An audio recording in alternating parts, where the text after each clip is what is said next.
My best friend was always badmouthing my boyfriend until I caught the two of them making out during a trip. My name is Riley, and I need to tell you this story because maybe it will save another woman from making the same mistakes I did. 3 years ago, I was that girl who believed in the goodness of people, who thought that if you just tried hard enough, everyone could get along. I was naive, trusting, and completely blind to the signs that were right in front of me. I had been with Marcus for 8 months when I decided that my best friend Zoe absolutely had to love him as much as I did. It seemed so simple in my mind. If they just spent more time together, she would see what an amazing person he was and stop making those little comments about how he wasn't good enough for me. So I started inviting her over constantly. Every Friday night became dinner at my apartment with the three of us.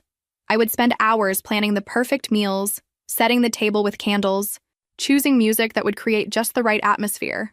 I genuinely believed I was building something beautiful, bringing together the two most important people in my life. "Come on, Zoe," I would say, practically begging her to join us. "Just give him a chance. You'll see how funny he is once you really get to know him."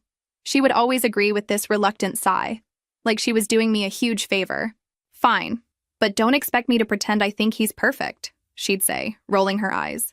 During these dinners, I would watch them like a hopeful matchmaker, jumping in whenever the conversation got tense, laughing a little too loudly at Marcus's jokes, desperately trying to show Zoe how wonderful he was. When they would sit in awkward silence, I convinced myself it was progress. At least they weren't arguing, right? I remember one particular evening when I had made Marcus's favorite pasta dish and spent the afternoon cleaning my apartment until it sparkled. Zoe arrived late, as usual, complaining about traffic while barely acknowledging Marcus. Throughout dinner, I kept steering the conversation toward topics I knew they both enjoyed: books, movies, travel dreams. "Marcus just read this amazing thriller," I said brightly.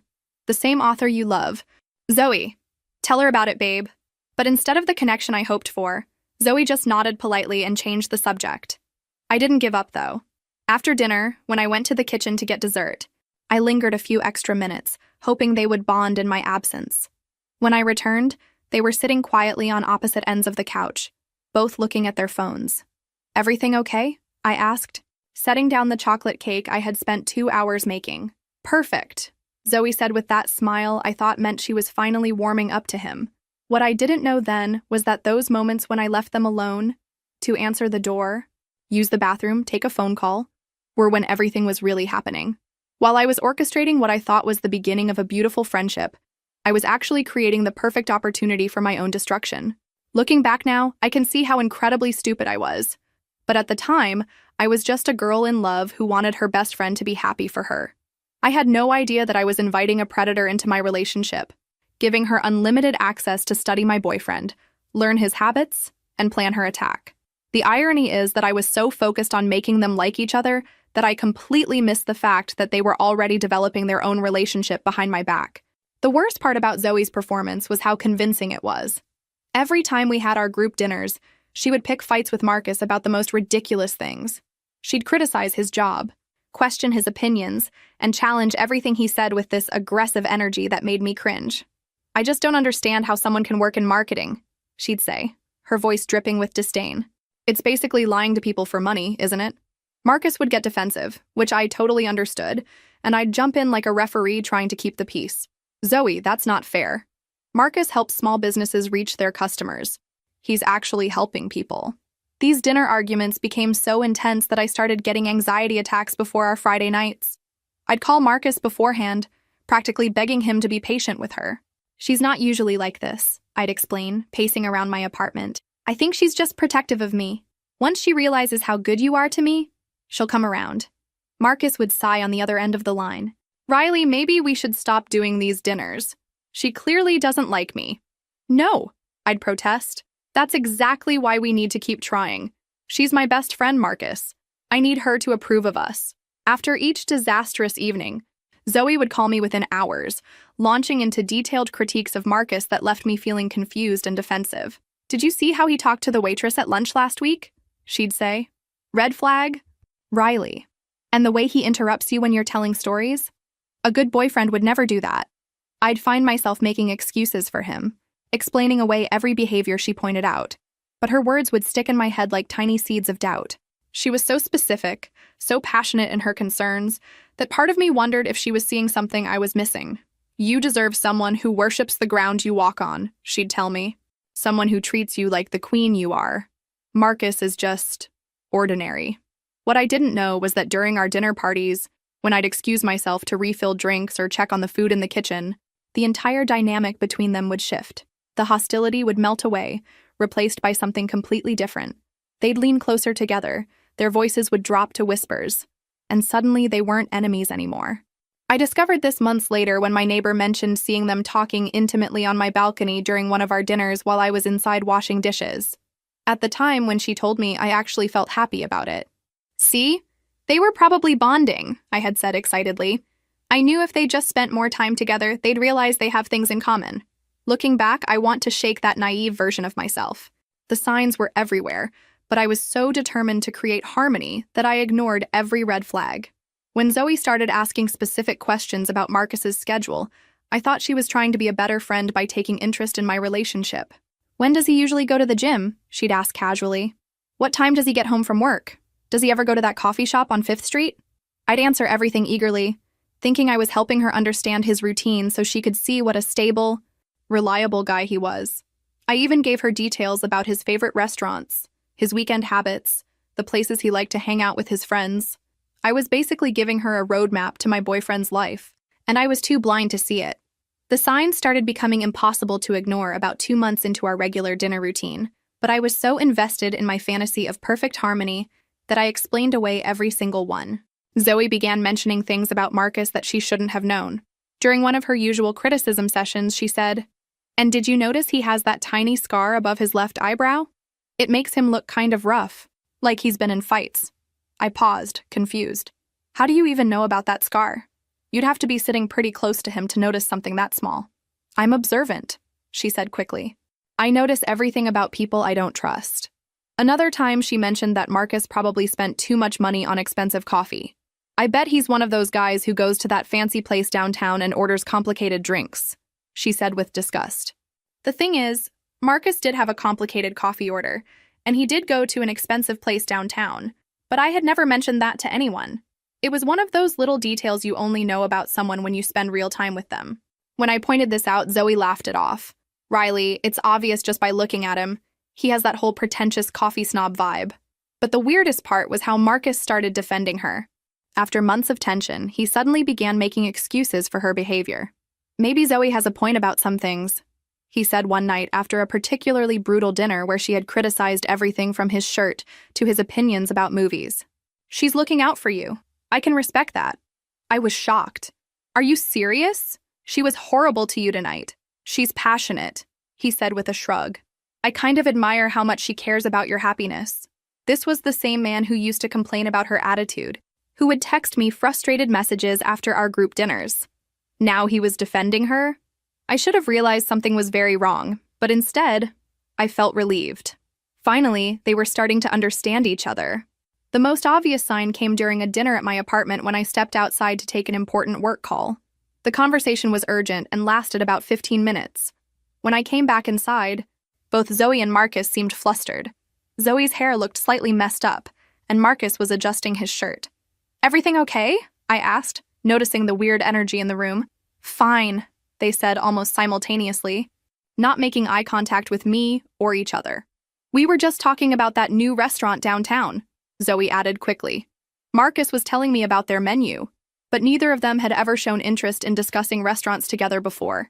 They usually couldn't agree on anything, let alone have a calm conversation about food. I started paying closer attention after that, and I noticed more strange moments. How they would stop talking abruptly when I entered a room. How Zoe would know details about Marcus's work projects that I hadn't shared with her. How Marcus would bring up topics that only Zoe and I had discussed privately. The final piece of evidence came when I found a receipt in Marcus's jacket pocket for a restaurant we had never been to together. When I asked him about it, he said he had gone there for a work lunch. But later that same day, Zoe mentioned that she had tried that exact restaurant recently and hated it. Two people who supposedly couldn't stand each other had somehow both ended up at the same obscure restaurant within days of each other. The coincidence felt impossible. By spring, I was feeling like our relationship needed a fresh start. The constant tension between Marcus and Zoe during our dinners was exhausting me, and I thought maybe a change of scenery would help everyone relax and finally connect properly. What do you think about taking a trip? I asked Marcus one Sunday morning while we were having coffee in bed. Somewhere we can just unwind and enjoy each other's company without all the distractions of home? His eyes lit up immediately. That sounds perfect. Where were you thinking? I had been researching beach destinations for weeks, dreaming of romantic walks on the sand and quiet dinners watching sunsets. Maybe that coastal town you mentioned wanting to visit? The one with the lighthouse and the seafood restaurants? Oceanside Bay, he said, looking surprised. How did you remember that? I think I only mentioned it once. Before I could answer, my phone rang. It was Zoe, and when I told her about our trip plans, her response caught me completely off guard. Oh my God, that sounds amazing. I actually really need a vacation right now. Work has been absolutely killing me, she said, and I could hear genuine excitement in her voice for the first time in months. I hesitated. The whole point was to get some alone time with Marcus, away from the constant drama of our group dynamics. But then I thought about how stressed she had seemed lately, and how maybe this could be the breakthrough moment I'd been hoping for. Would you want to come with us? I heard myself asking, immediately regretting it but unable to take it back. Really? You wouldn't mind? I know it's your romantic getaway. No, it could be fun, I lied, already imagining the arguments and tension that would follow us to the beach. Maybe we could rent one of those big beach houses with separate bedrooms. When I told Marcus about Zoe joining us, I expected him to be disappointed or frustrated. Instead, he just nodded and said, "Sure, if that's what you want. It might actually be nice to have someone else to hang out with." That response should have sent alarm bells ringing in my head, but I was too focused on my fantasy of finally achieving peace between them. Zoe threw herself into the trip planning with an enthusiasm I hadn't seen from her in years. She researched restaurants, found the perfect beach house rental, and even suggested activities that she claimed Marcus would enjoy. "There's this great hiking trail that leads to a hidden cove," she told me, showing me photos on her phone. "Marcus mentioned loving photography, right? This would be perfect for him." I don't remember ever telling her that Marcus was into photography, but I pushed the thought aside. Maybe he had mentioned it during one of our dinners. She also seemed to know exactly which restaurants he would prefer, which beaches had the best surfing conditions, and even which local brewery served the kind of craft beer he liked. Her knowledge was suspiciously detailed for someone who supposedly couldn't stand him. "How do you know all this stuff about what Marcus likes?"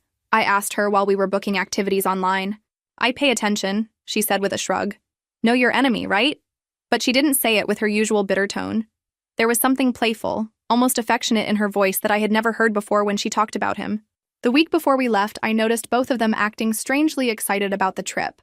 Marcus started working out more frequently, saying he wanted to look good in his swim trunks.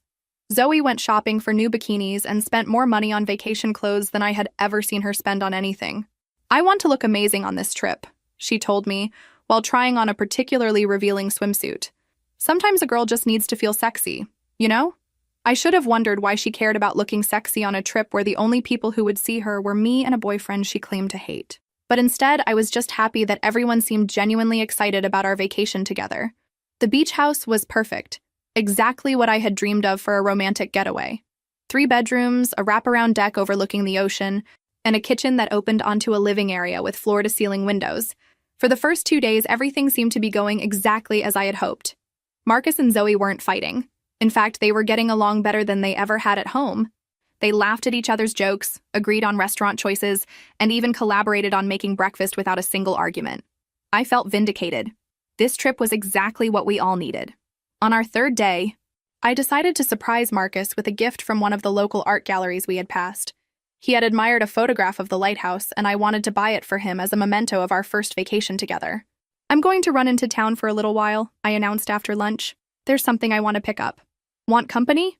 Zoe offered, but she was lying on the deck in her new bikini, looking perfectly content to stay exactly where she was. "No, enjoy the sun. I'll be back in an hour or so." Marcus was reading in the living room and barely looked up when I kissed him goodbye. "Take your time," he said. "I might take a nap." The drive into town was beautiful, winding along the coastline with the ocean sparkling in the afternoon sun. I felt happier and more relaxed than I had in months. Finally, the 3 most important people in my life were getting along. I spent longer in town than planned, browsing through several galleries before finding the perfect piece. The lighthouse photograph was even more beautiful than I remembered, and the gallery owner told me stories about the local history that I couldn't wait to share with Marcus. When I got back to the house, I was practically bouncing with excitement. The surprise was going to be perfect. I parked quietly and decided to sneak in through the back door to surprise him. That's when I heard them. The sounds were coming from the deck. Soft moaning, whispered words I couldn't quite make out, and then Zoe's voice saying Marcus's name in a way that made my blood run cold. I crept closer to the sliding glass door, staying hidden behind the outdoor shower wall, and looked out onto the deck where we had been having breakfast just hours earlier. Marcus was lying on the lounge chair where Zoe had been sunbathing when I left. She was straddling him, her bikini top discarded on the deck beside them, and they were kissing with a passion and familiarity that told me this was definitely not their first time. But what destroyed me wasn't just seeing them together. It was watching how they moved with each other, how she whispered something in his ear that made him laugh softly, how he ran his hands through her hair like he had done with me countless times. This wasn't a moment of weakness or a drunken mistake. This was a relationship. I stood there for what felt like hours but was probably only minutes, documenting every detail in my mind. The way she called him baby, how he told her she was beautiful, the careful way they listened for any sound of me returning. They had been planning this. The whole trip, maybe even longer, had been an elaborate setup. And I had been the one to create every opportunity for them, begging Zoe to join us, leaving them alone together, practically pushing them into each other's arms. When I finally managed to move, I walked silently back to my car and sat there shaking. But instead of the devastation I should have felt, instead of tears or heartbreak, something else was taking over. Cold, calculating rage. I wasn't going to be the pathetic girlfriend who caught her boyfriend cheating and fell apart. I wasn't going to give them the satisfaction of destroying me.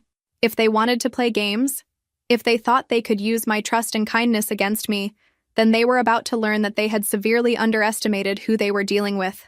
I started the car and drove around town for another hour, giving them time to clean up their mess and pretend nothing had happened. When I finally returned to the house, they were both in the living room, fully dressed and sitting on opposite sides of the couch like nothing had changed. "How was town?" Marcus asked with a smile that now looked completely fake. "Perfect," I said, matching his tone exactly. I found the most amazing gift. The rest of that afternoon was like a masterclass in deception, and I was taking careful notes on every lie. When I gave Marcus the lighthouse photograph, he hugged me and said it was the most thoughtful gift anyone had ever given him. Zoe chimed in about how sweet and caring I was, and how Marcus was so lucky to have me. I smiled and played along, but inside I was cataloging everything. The slight sunburn on Zoe's chest that hadn't been there when I left. The way Marcus's hair was messy in the back, like someone had been running their fingers through it. How they both seemed more relaxed and satisfied than they had any right to be. That night at dinner, I started my collection of evidence. While they told me about their relaxing afternoon, I secretly recorded the conversation on my phone, capturing every lie they told about napping separately and reading quietly. "Zoe was on the deck the whole time," Marcus said, cutting into his fish. "I barely saw her until you got back." "I was so peaceful," Zoe added. "Just me and my book and the ocean breeze." I nodded and smiled. "That sounds perfect. I'm so glad you both got to unwind." But I was already planning my next move. Over the following days, I became a detective in my own relationship. I started taking pictures of everything. Their body language when they thought I wasn't looking, the way they would glance at each other during conversations, how they always seemed to know where the other person was. When we went to the beach, I offered to take pictures of just the two of them for my social media. "Come on, you guys finally look like friends," I said cheerfully. "Let me get a shot of you both by the water." They hesitated, but couldn't refuse without seeming suspicious. I took dozens of photos, capturing the way they stood just a little too close, how their hands almost touched, the intimate looks they shared when they thought I was focused on my camera settings. I also started paying attention to their stories. When Marcus said he was going for a morning run, I would casually ask Zoe what her plans were. Inevitably, she would mention needing to take a walk or get some fresh air around the same time. They thought they were being clever with their scheduling, but they were actually creating a perfect timeline of their deception. On our last night, I suggested we all go out for drinks to celebrate our amazing vacation. At the beachside bar, I bought round after round, encouraging them both to drink more than usual. Alcohol makes people careless, and I was counting on that. Sure enough, as the night went on, they became more comfortable with each other. Zoe laughed too loudly at Marcus's jokes. Marcus complimented her dress in a way that was definitely not appropriate.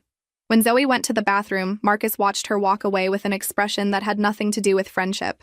I excused myself and followed her to the restroom, where I heard her on the phone with someone. "I know it's complicated, but it feels so right," she was saying. "I think I'm falling for him. and I'm pretty sure he feels the same way. When she came out of the stall and saw me, her face went white. "Who were you talking to?" I asked innocently. "My sister," she said quickly. "Just family drama." But I had recorded the entire conversation. Back home, I continued building my case. I started paying attention to their social media activity, screenshotting likes and comments that seemed too friendly. I noticed that they were often online at the same times, especially late at night when I was asleep. I also began testing them with small lies to see how they would react. I would tell Marcus that Zoe had said something she hadn't, or tell Zoe that Marcus had plans he didn't actually have. Their responses told me everything I needed to know about how much communication was happening behind my back. The most damning evidence came when I found a receipt in Marcus's jacket for a hotel room in our hometown on a day when he claimed to be working late, and Zoe said she was visiting her family. The dates matched perfectly. By the time I was ready to make my move, I had photos, recordings, receipts, screenshots, and a detailed timeline of their betrayal. I had enough evidence to destroy them both, and I was just getting started. Planning my revenge took 3 weeks of careful preparation, and every detail had to be perfect. I decided that a public humiliation would be the most fitting punishment for two people who had been publicly lying to everyone who cared about them. My birthday was coming up in a month, which gave me the perfect cover story. I started talking excitedly about wanting to have a big celebration for the first time in years. "I want to invite everyone," I told Marcus over dinner. "All our friends, both families, people from work. I feel like turning 26 should be special." Marcus seemed genuinely happy about the idea. "That sounds amazing, babe. You deserve a party." When I mentioned it to Zoe, she was equally enthusiastic. "I'll help you plan everything. We can make it the party of the year." The irony of them helping me plan their own destruction was almost too perfect. I rented the community center downtown, the same place where Zoe's parents had held her graduation party, and where Marcus's company had their annual holiday celebrations. Everyone would feel comfortable and familiar there, which would make the reveal even more shocking. I told everyone it was going to be a surprise party, for me. I asked Marcus to bring me to the venue at 7, claiming I thought we were just going for a quiet dinner. I told all the guests to arrive by 6:30 to surprise me when I walked in. But the real surprise was going to be mine to give. I spent weeks creating a digital presentation disguised as a birthday slideshow. A celebration of friendship and love, I called it when I asked people to send me their favorite photos of us together. The first half was genuinely sweet. Pictures of Marcus and me on dates, photos of Zoe and me from college, group shots from parties and vacations. But then came the second half. I had organized all my evidence chronologically, starting with screenshots of their social media interactions that were too flirty for enemies, moving through photos from our beach trip where they stood too close, and ending with the recordings of their lies, the hotel receipt, and finally, a crystal-clear photo I had taken of them kissing in Marcus's car outside my apartment building the week before. The final slide was a simple message. Some people mistake kindness for stupidity. Tonight, you learn the difference. I also prepared a speech. I practiced it dozens of times until I could deliver it calmly and confidently, without a hint of the rage that was burning inside me. The night of the party, I dressed in the most beautiful dress I owned, a red number that made me look confident and powerful. I wanted everyone to remember how stunning I looked when I destroyed two people's lives. Marcus picked me up exactly on time, complimenting my dress and telling me how excited he was about our intimate dinner. In the car, I almost felt sorry for him. He had no idea what was waiting for him. When we walked into the community center and everyone yelled, "Surprise!" His shock seemed genuine. For a moment, I wondered if I should call the whole thing off. But then I saw Zoe across the room, wearing a dress I had never seen before, looking beautiful and guilty, and completely unaware that her world was about to end. I hugged everyone, accepted birthday wishes, and played the role of surprised and delighted birthday girl for exactly 30 minutes. Then I asked everyone to gather around for the special presentation. I wanted to share some memories with all the people I love most, I announced, my voice carrying clearly across the room. This past year has taught me so much about friendship, loyalty, and the importance of surrounding yourself with people who truly care about you. Marcus and Zoe were standing together near the front, both smiling at me with such fake warmth that I almost laughed. I started the slideshow, and for the first 10 minutes, everyone oohed and awed over the sweet photos and heartfelt memories. Marcus squeezed my hand. Zoe wiped away what looked like a genuine tear. Then slide 15 appeared on the screen, a screenshot of Marcus liking Zoe's Instagram photo at 2:47 a.m. with the comment, "Beautiful as always." I heard someone in the crowd whisper, "Wait, what?" The room went completely silent as slide after slide revealed the truth. I watched Marcus's face turn white, then red, then a sickly pale green. Zoe kept shaking her head like she could make the images disappear through sheer denial. When the audio recording started playing, Zoe's voice clearly saying, "I think I'm falling for him," her mother gasped audibly from the back of the room. Marcus's boss, who I had specifically invited, looked between him and the screen with obvious disgust. But the moment that made everything worth it was when the final photo appeared. Marcus and Zoe in a passionate embrace outside my apartment building, taken just 5 days earlier. Zoe's father stood up so quickly he knocked over his chair. "Riley," Marcus started, his voice cracking. "I can explain." "No need," I said calmly into the microphone. "I think the evidence speaks for itself." The room erupted in chaos. People were talking over each other, some demanding explanations, others expressing shock and outrage. I heard Zoe's mother saying something about raising her better than this, and Marcus's sister calling him disgusting. Zoe tried to approach me, tears streaming down her face. "Riley, please, let me explain. It's not what it looks like. It looks like my best friend and my boyfriend have been lying to my face for months while conducting an affair behind my back," I said, still speaking into the microphone so everyone could hear. "Is that not what it is?" She opened and closed her mouth like a fish, unable to form words. Marcus tried a different approach. "Everyone, please. This is between Riley and us. We don't need to do this publicly." "You mean the way you conducted your relationship publicly while lying to everyone?" I asked. "The way you let me plan this party? Invite all these people while you were sneaking around with my best friend?" "No, Marcus. You chose to make this public the moment you decided to betray every person in this room who cares about me." I clicked to my final slide, my prepared statement, which I read aloud with perfect composure. "I want to thank everyone for coming tonight to celebrate not just my birthday, but the end of my naivety. For months, I watched two people I trusted completely lie to my face, manipulate my feelings, and use my kindness as a weapon against me. I invited them into my life, my home, and my relationship because I believed in the goodness of people. Tonight, we all learned that some people don't deserve that trust. The aftermath was swift and devastating. Marcus tried to follow me outside, but my brother Jake physically blocked his path. "You need to leave," Jake told him. "Now." Zoe's family left immediately, her father refusing to even look at her. Several mutual friends approached me to apologize and express their disgust at what they had witnessed. Marcus's boss shook his head and walked out without saying goodbye to him. Within 2 hours, videos of the slideshow were circulating on social media. By the next morning, everyone in our social circle knew exactly what had happened. The photos I had shown were being shared and discussed everywhere. Marcus lost 3 major clients that week when word spread about his character. His company, which prided itself on family values, transferred him to their smallest branch office in a different state. Zoe was asked to leave her book club. Her yoga studio became uncomfortable for her, and several mutual friends blocked her on all social media. But the best part was watching them try to make their relationship work under the weight of their guilt and the public shame. Within a month, they were fighting constantly. Marcus blamed Zoe for seducing him, while she accused him of using her to cheat. The foundation of lies that had brought them together couldn't support an actual relationship.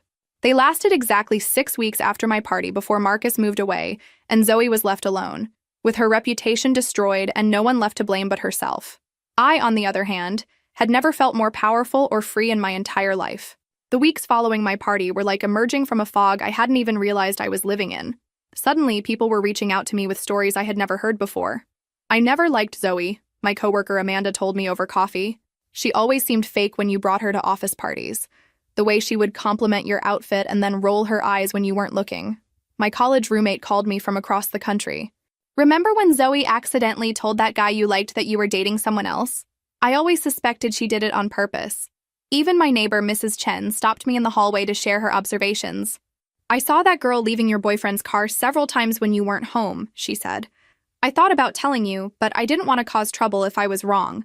Everyone had seen signs that I had missed or ignored. But instead of feeling embarrassed about my blindness, I felt validated.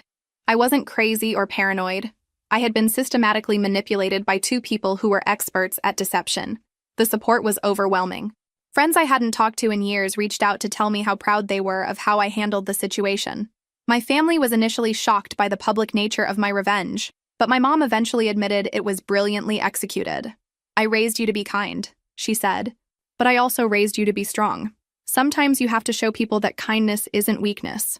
More importantly, I started recognizing patterns I had never noticed before. How Zoe always had to be the center of attention, even at events that weren't about her. How she would subtly undermine my confidence by making backhanded compliments. How she collected information about everyone's relationships and used it as social currency. I realized that Marcus had probably been chosen specifically because Zoe knew how much he meant to me. It wasn't about love or attraction. It was about power and the thrill of taking something that belonged to someone else. With this new clarity, I began rebuilding my life with intention. I enrolled in a photography class, something I had always wanted to try but never made time for. I started going to the gym, not to look better for anyone else, but because I enjoyed feeling strong. I also became much more selective about who I let into my inner circle. When new people tried to befriend me, I paid attention to how they talked about others, whether they respected boundaries, and if their actions matched their words. The most surprising change was how attractive confidence made me to other people. Men approached me more often, but more importantly, the quality of people I attracted improved dramatically. I was no longer drawing in users and manipulators because I was no longer broadcasting vulnerability and naive trust. 3 months after the party, I met David at my photography class. He was quiet, genuine, and had no idea about my recent drama until I chose to tell him weeks later. When I finally shared the story, his response was perfect. Good for you. People like that count on their victims staying silent. I never heard from Marcus again after he moved away, but Zoe tried several times to reconnect. She sent long emails apologizing and explaining how confused she had been. She claimed she had been going through a difficult time and made terrible choices. She even suggested we could work through it and rebuild our friendship. I deleted every message without responding. She had shown me exactly who she was, and I believed her the first time. 6 months after my birthday party, I barely recognized the person I had become, and I loved every inch of her. The naive girl who used to bend over backward trying to make everyone happy was gone, replaced by someone who knew her worth and wasn't afraid to protect it.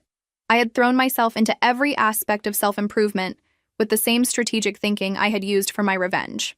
I joined a professional development group at work and started speaking up in meetings instead of staying quietly in the background. My boss noticed immediately and offered me a promotion that came with a significant salary increase. With my new income, I moved out of the apartment where so many betrayals had taken place and found a beautiful one-bedroom downtown with floor-to-ceiling windows and a view of the city skyline. Decorating it became an act of self-love. Every piece was chosen because I loved it, not because it might impress someone else. My relationship with David was growing stronger every day, built on a foundation of honesty that I had never experienced before. He knew about my past, respected my boundaries, and never made me feel like I needed to apologize for being cautious. When I told him I wanted to take things slowly, he said, "I'm not going anywhere. We have all the time in the world." But the most satisfying change was how I handled new people who tried to enter my life with questionable intentions. My experience with Zoe had given me a sixth sense for manipulation, and I wasn't afraid to use it. When a new coworker started asking suspiciously detailed questions about my relationship with David, I shut it down immediately. "That's pretty personal," I said with a smile that didn't reach my eyes. "I prefer to keep my private life private." When an old acquaintance from college reached out on social media, claiming she wanted to reconnect, but immediately started fishing for information about my income and living situation, I politely declined her invitation to meet up. I had learned that protecting yourself isn't mean or paranoid. It's necessary and smart. The best part was discovering talents and interests I had never explored because I had been so focused on managing other people's emotions. Photography turned out to be a genuine passion, and my instructor encouraged me to enter a local competition. When I won second place, the confidence boost was incredible. I also started writing in a journal, documenting not just my daily life, but also my observations about people and relationships. The clarity that came from putting my thoughts on paper was addictive, and I began to understand myself in ways I never had before. My social circle had naturally evolved to include people who appreciated authenticity and directness. These new friends respected my boundaries, celebrated my successes without jealousy, and never made me feel like I needed to dim my light to make them comfortable. When David asked me to move in with him after 8 months of dating, I said yes without hesitation. But I also kept my apartment for another 6 months just to be sure. Trust, I had learned, should be earned slowly and proven consistently. The old me would have been embarrassed by my caution, worried about seeming paranoid or damaged. The new me understood that healthy skepticism was a form of self-respect, and anyone who had a problem with my boundaries wasn't someone I needed in my life anyway. One year after my party, I was having lunch with my sister when she casually mentioned running into Zoe at the grocery store. She looked terrible, Emma said, picking at her salad, like she hadn't slept in weeks. She asked about you, actually. What did you tell her? I asked, genuinely curious but not concerned. That you were doing amazing, which you are. Emma smiled. She got this look on her face like she was going to cry right there in the produce section. I felt nothing. No satisfaction, no pity, no anger. Just complete indifference, which was somehow more powerful than any emotion I could have felt.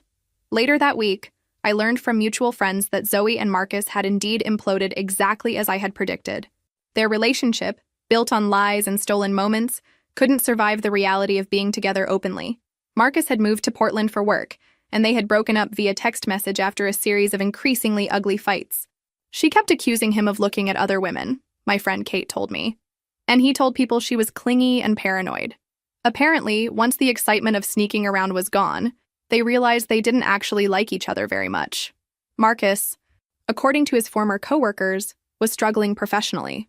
Word of his character had followed him to his new job, and he was having trouble building trust with clients. His social media showed a series of failed attempts at dating, with women who seemed to lose interest quickly. Zoe had it worse. She had stayed in town, but her reputation never recovered. The story of my birthday party had become legendary in our social circle, shared as a cautionary tale about karma and justice. She had tried to reinvent herself several times, joining new gyms, changing her hair, even attempting to start fresh in different social groups. But the internet is forever, and people talked. I heard she had been seeing a therapist, which I actually hoped was true. Not because I felt sorry for her, but because I believed everyone deserved the chance to become a better person, even if it was too late to undo the damage they had caused. The most satisfying update came from an unexpected source. Marcus's sister, who I had always liked, reached out to me through social media. "I want you to know that our whole family was disgusted by what Marcus did," she wrote. "My parents stopped speaking to him for months, and he's been basically exiled from family gatherings. What you did at that party was brave, and I'm glad someone finally held him accountable for his actions." She also told me that Marcus had tried to reach out to me several times through mutual friends, claiming he wanted to apologize and make things right. She had told him to leave me alone. "Some things can't be fixed with an apology," she said. "He made his choices, and now he has to live with the consequences." But the best part of my new life wasn't their downfall. It was my own rise. David and I had been living together for 6 months, and our relationship was everything I had never known I deserved. He was supportive without being controlling, loving without being possessive, and honest without being cruel. When I told him about my photography competition win, he surprised me with a professional camera and a weekend trip to the mountains to practice landscape photography. When I mentioned wanting to take a creative writing class, he helped me research programs and encouraged me to pursue it. "You light up when you talk about your passions," he told me. "I love seeing you excited about life." I had also started mentoring younger women at work, sharing what I had learned about recognizing manipulation and trusting their instincts. Several of them had thanked me for helping them navigate difficult situations with friends and romantic partners. My revenge had been perfect, but my recovery was even better. So here we are, 2 years later, and I need to tell you exactly how everyone in this story ended up, because I think it matters. I think other women need to hear this. Marcus never recovered professionally or personally. He's still in Portland, working for a small marketing firm that doesn't know his history, but he's never regained the confidence he once had. His dating life is a series of short-term relationships that end when women sense something off about him. He developed a reputation for being paranoid and jealous, constantly worried that he's being betrayed the way he betrayed others. Karma, it turns out, has a perfect sense of irony. Last I heard, he was in therapy for trust issues. The man who destroyed trust is now incapable of trusting anyone else. Zoe's story is more complex but equally satisfying. She eventually left town, moving back in with her parents in another state. The social isolation broke her in ways I don't think she expected. She lost not just me and Marcus, but the entire social network she had spent years building. Her Instagram, once full of group photos and social events, became a sad collection of selfies and inspirational quotes about starting over. She tried to rebrand herself as a wellness influencer, posting about healing and growth, but everyone who knew her real story could see through the performance. She currently works at her father's insurance office and lives alone in a studio apartment. The last time someone mentioned her to me, they said she seemed smaller somehow, like she had lost something essential about herself. My family thrived. My parents, who had always worried I was too trusting, were proud of how I handled the situation. My brother Jake became fiercely protective and started paying closer attention to the people his own girlfriend brought around. My sister Emma used my story as a teaching moment with her teenage daughter about choosing friends wisely. David and I got engaged last month. When he proposed, he said something that showed me he truly understood who I had become. I fell in love with your strength first, your kindness second. I know you can take care of yourself, which makes me want to take care of you even more. We're planning a small wedding with only people who have proven themselves trustworthy over time. But most importantly, I need to tell you about the woman I became. I'm not the same person who started this story, desperately trying to force harmony between people who were actively working against me. I'm someone who trusts her instincts, protects her energy, and refuses to be anyone's victim. I'm someone who understands that real friendship and love don't require you to diminish yourself or ignore red flags. Women, listen to me carefully. I was the girl who believed that being kind meant being naive, that trusting people completely was virtuous, that giving everyone the benefit of the doubt made me a good person. I learned the hard way that some people view kindness as weakness and trust as opportunity. They study our patterns, exploit our loyalty, and use our own love against us. The signs are always there.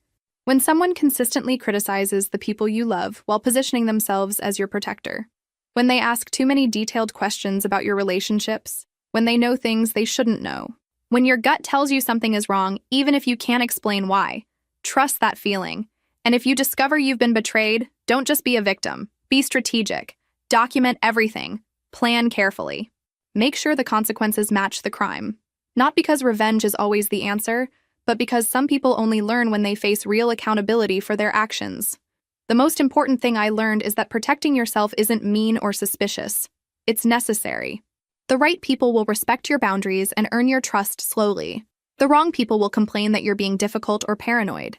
That's how you know the difference. I'm not sorry for what I did to Marcus and Zoe. They made calculated decisions to hurt me, and they faced calculated consequences. The only thing I regret is not trusting myself sooner, not seeing the signs that were right in front of me. But that girl who ignored red flags and made excuses for people who didn't deserve them, she served her purpose. She taught me exactly who I never want to be again. And sometimes, that's the most valuable lesson of all. My boyfriend won $20 million in the lottery and immediately broke up with me. Our social classes are different. You're too low for me. Then he turned around and hooked up with a coworker. I laughed. He forgot that the lottery ticket was from the previous draw. I rolled down the window of my Maserati and said to them, "You two are way too low for me. Let's break up." Luana just won $20 million in the lottery. Daniel stood in front of me, his expression smug as he spoke those words. All because of that. I asked, looking at him. Of course. You've probably never even seen that much money, have you? My mom says there are different classes of people. Now that we've made it to the top, you and I aren't on the same level anymore. I couldn't help but laugh. 20 million, and they think they're part of high society. I didn't even have time to tell him that my dad owns several buildings that bring in more than $20 million a year in rent, not to mention his companies. But it's fine. Honestly, I was glad to get rid of someone like him. Better to cut ties early. No tears over love, just sleepless nights thinking about money. Daniel glanced at me. By the way, even though you paid for the $50 lottery ticket, I'm the one who bought it, so don't expect a penny from me. He always had this habit of buying lottery tickets, dreaming of getting rich overnight. But when it came time to pay, he'd always have an excuse. His phone was dead, or his payment didn't go through, because the bank really cares about a few bucks, right? My mom doesn't like you either, Daniel added. She thinks you're tacky. Remember the last time you met her? You gave her some cheap no-name gifts. You embarrassed us. You embarrassed yourself, I shot back. God must have spilled wisdom all over the world, but your family held up an umbrella. I still remember the first time I met his mom. I gave her a pure wool scarf designed by an Italian luxury designer worth 5 figures and a bottle of French haute couture perfume. Now it's apparently a cheap no-name gift to them, like a catfish splashing water and thinking it's seafood. Daniel continued, I won't argue with you, because I'm an elite. But since we're breaking up, let's settle things. Why don't you sell back the gifts I gave you? Typical Daniel. Even winning the lottery doesn't change his stinginess. No need. I still have all the stuff you gave me. I'll return every bit of it. Your $9.99 skincare set? I was too scared to use it in case it ruined my skin. That $19.99 shirt and tie set? I didn't want to wear it in case I broke out in hives. And that $10 box of bread? I was worried it'd make me sick, and not even the medical bills would cover it. The crowd around us burst into laughter. Daniel's face turned red as he snapped back. Don't just bring that up. What about all the money I gave you? Didn't I send you cash? You sure did, I nodded, pulling out my phone to check the records. Valentine's Day, $5.20. 4th of July, $6.60. Christmas, $8.80. You're so thoughtful, so generous. I laughed. Even my cousin in elementary school gives me more than that. I used to think he was so sweet and attentive that I didn't care about the little things. But now, looking back, I must have had water on the brain, enough to fill the entire Lake Michigan. Daniel puffed out his chest. That was the past. Things are different now. I've won $20 million. I can buy whatever I want, and you no longer deserve to be with me. I nodded. All right. In that case, why don't you return the gifts I gave you? Daniel laughed. The stuff you gave me? It's all knockoffs, isn't it? How much could it be worth? Daniel grew up poor. His dad passed away early, and he and his mom depended on each other to protect his fragile ego. I always cut the tags off the gifts I gave him, and they didn't have any flashy logos. That belt you're wearing? Gucci limited edition, $10,000. Those shoes, C brand, $15,000. That jacket, also C brand, $30,000. I listed them off one by one. Daniel's face fell. You think I'm an idiot? You couldn't afford the real thing. You must have just bought some knockoffs to fool me. Because he couldn't tell real from fake, I pulled out my phone. Here's the purchase history and receipts. If you don't believe me, go check with the store. And the scarf and perfume I gave your mom? They weren't any cheaper than the stuff I gave you, but I'll let that go. Just give me $100,000 for everything else I've gifted you. In reality, I'd spent over $200,000 on him over the years. But if I asked for that, his mom would probably make my life a nightmare. Daniel gritted his teeth. Who knows if what you gave me was real or fake? Let's call it $50,000. I'll give you $10,000 now, and the rest once I cash in the lottery. Fine by me, even though it's a drop in the bucket compared to my bank balance. Who says no to more money? After receiving the $10,000 in my account, I stood up and said to Daniel, "Thanks, Daniel. That's the first time you've been so generous." He looked pained, but still spat back. Good. Don't ever come looking for me again, loser. And don't ever try to contact me. I'm afraid your bad luck will mess up my fortune. I nodded vigorously, making sure he saw me agree. After Daniel left, I told my driver to bring my Bentley around from the garage. I'm done pretending. That night, Daniel posted on Instagram. There were 2 photos, one of a lottery ticket and another of him taking a selfie at the Maserati dealership. The caption read, "Just focus on working hard and loving yourself. Luck will follow you if you smile enough." I almost gagged on my dinner. As I was about to delete his number, something about that lottery ticket caught my attention. The numbers weren't fully visible, but the draw number was clear, 381. However, the winning numbers for draw 381 didn't match those on his ticket. I quickly checked the results online and realized Daniel had mistaken the previous draw's numbers as the winning ones. He must have watched a replay or checked the wrong draw, thinking he'd won $20 million. This was about to get interesting. I couldn't wait to see his face when he found out the truth. While taking a break at work, I overheard Bianca, the office gold digger, bragging to a coworker. My boyfriend just moved into Ridgewood Heights. I froze. What a coincidence. My dad had bought me a place there too, though I rarely stayed. Since Daniel worked nearby, I had given him a key to use the place when he worked late. I told him it was rented. He moved in without a second thought, never questioning how the rent probably cost more than his monthly salary. I was already thinking about taking the keys back when Bianca added, "He calls me his lucky girl. Ever since we got together, he won $20 million. Everyone around her gasped in envy. Wait, Ridgewood Heights? $20 million? Hesitantly, I asked, "Does your boyfriend happen to be named Daniel?" Bianca shot me a wary look. "You know him? Don't even think about stealing him just because he's rich. He's way out of your league." Of course, it was him. Daniel had been seeing Bianca while we were still together. Did he seriously think Bianca was high society material? If my dad knew about this, he'd die laughing. Bianca always flaunted fake designer bags, switching them up every day. To someone like Daniel, who couldn't even tell real from fake, she must have looked like a wealthy princess. A perfect match, really. 2 gold diggers finding each other. Best wishes. Please stay together forever. That evening, Bianca posted on Instagram a photo of her and Daniel with the caption, "No more waiting." The one I've been waiting for is here. 5 minutes later, Daniel posted their picture too, with the cringeworthy caption, us.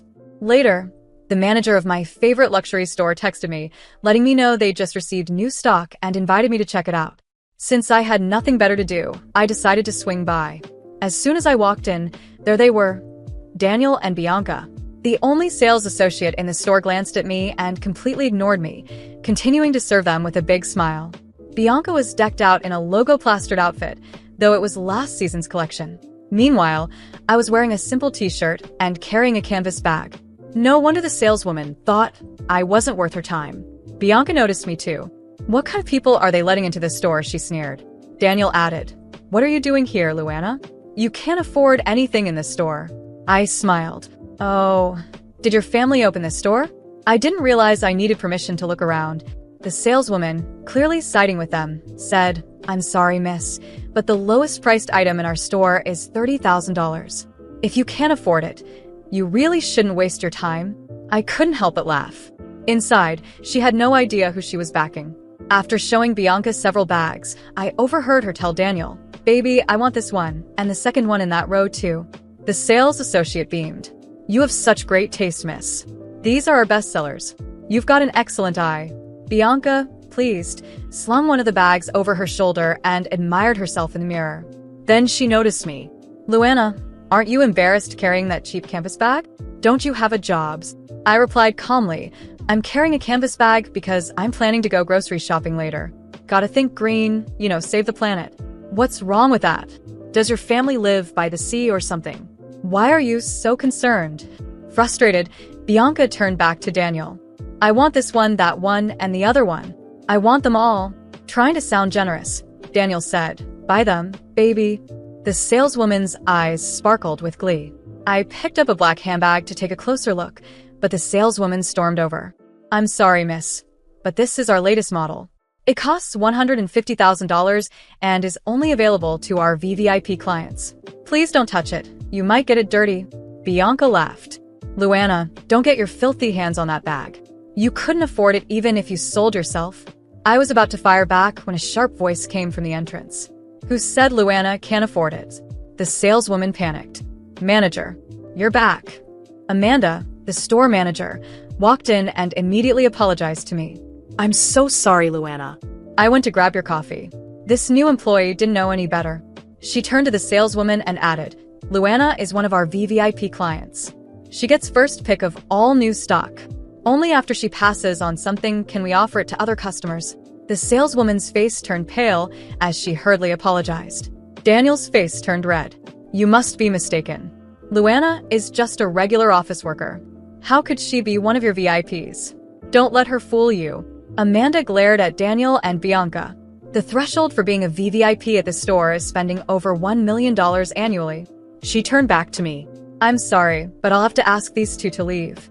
We're closing the store for you. I was still processing the scene at the store when the door closed behind Daniel and Bianca. The manager, Amanda, escorted me to the VIP lounge, where I was offered a coffee and some catalogs of the latest collections. My initial plan was just to spend some time, maybe buy something to distract myself, but the humiliation Daniel and Bianca had just endured gave me an unexpected sense of satisfaction. No matter how much Daniel tried to climb the social ladder at others' expense, he would never understand what it truly meant to be at the top. As I flipped through the catalogs, Amanda approached me, concerned. I hope their behavior didn't ruin your experience, Luana. Should I send a formal notice to ban them from our stores? I chuckled. No need, Amanda. I think they've gotten the message. She nodded, visibly relieved, and returned to her desk. But inside, the idea of letting this go didn't sit well with me. Daniel wasn't just ungrateful. He had crossed boundaries I didn't even know existed. Bianca, on the other hand, was just an extension of him, someone as deluded as he was. If they were willing to dig their own grave, I might as well hand them the shovel. The next day, I went to the Ridgewood Heights apartment that Daniel believed was rented. He had decorated the space with cheap furniture, clearly trying to impress Bianca with a touch of luxury. It was laughable to me. Using the spare key he never knew existed, I let myself in. The place was empty. They were probably at work, or, in his case, pretending to have a job. I got straight to the point. I changed all the locks and left a formal notice in the lobby stating that the rental agreement had been terminated. While finishing the last adjustments, the building's maintenance guy approached me. "Oh, so you're the owner?" Mr. Daniel requested some changes to the apartment. He said it was a gift for his girlfriend. I smirked internally. What kind of man renovates a place he doesn't even own? "Don't worry," I replied, smiling. "There won't be any more changes. If he shows up, just have him contact me directly." The maintenance guy looked confused but nodded. That same day, I posted a picture on social media, a panoramic view of the apartment with the caption, "Nothing like coming back home after a long trip. Missed my little place." It didn't take long for people to notice. Bianca was the first to comment. "Weird, I thought this was my boyfriend's apartment." I ignored the comment, but inside, I felt a wave of satisfaction. That evening, Daniel sent me an angry text. "Luana, what are you doing? Why did you change the locks? This isn't fair." I replied calmly, "Daniel, the agreement was temporary, remember? I decided to end it. You have a new life now. You don't need this place anymore." He tried to push back. "But Bianca is already planning to move in here. You can't do this to us." I laughed but kept my response formal. "Oh, I absolutely can. By the way, I suggest you find another place quickly. Ridgewood Heights isn't for everyone, you know." Daniel didn't respond, but I knew he got the message. Still, I knew he wouldn't give up easily, so I decided to prepare for the next steps. I called my lawyer and asked him to review any paperwork that could link Daniel or Bianca to the apartment. Everything was in my name, but I wanted to ensure there were no loopholes for them. In the following days, I noticed Daniel trying to save face on social media. He posted old pictures, pretending he was still living in luxury. Bianca, meanwhile, started flaunting handbags and shoes that were clearly borrowed or bought with money Daniel no longer had. Their lies were becoming more evident by the day. The final blow came one peaceful morning. I decided to stop by the office where Bianca and I worked. She was in the hallway, surrounded by coworkers, spinning one of her ridiculous stories. When she saw me, her smile vanished. "What are you doing here? Thought you'd find it funny to show up after everything." I smiled. "Bianca, sweetheart, I'm just here to pick up some documents. But since I'm here, I wanted to congratulate you. You really found someone who matches you. You're the perfect couple. So obsessed with status, you can't even see reality." The coworkers around her fell silent.